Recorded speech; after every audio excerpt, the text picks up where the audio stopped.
خدا رحمه خلی که ملا عبدالجلیل رحمت کریه اتخواستم بحثاوی دا چند کلمه خبر بدم. یعنی 10-15 سال بلکی زیادتر از وی مسلمانی ناست کم. رحمه خدا لیبه ملا عبدالجلیل بو، زیادت علم خدا یعنی عالم بو، حتی گیشتو درجه پروفسورتی دوچنتیه و چند حب کتاب چکر و چقاس قدر مقالی مثلا قسمت و خباتی وی تلویزیونی دا مثلا فقه سوریوی یعنی علمی هر کس ناست که ایجا زیرتری علمی پیغمبر علیه السلام دبه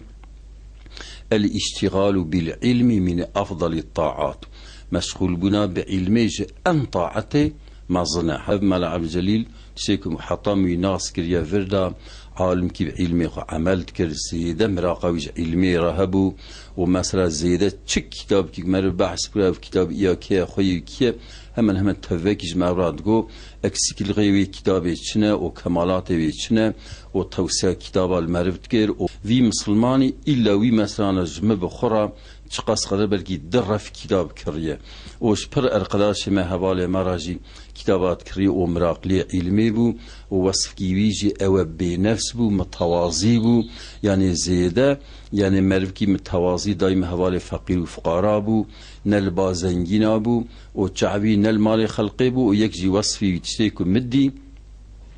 يعني تجار جترسا هنكيفان يعني غير إسلامي جماعته ارجوتي غير إسلامي تجار تعويز نردا حق شبيا يعني من ندي وك في ذاتي كحقية إظهار تكر يعني عالم كي إسلامي بو حقية بحقيدجو ودبو تابع حقية وباطل جي بباطلي جي إنسان ردجو وحفظا خش باطل تكر وتشقص فكر كي قنج لكهبو او طرف دار فكري قنجبو ظلم كي ظالم كي لكهبو دا على يوان دابو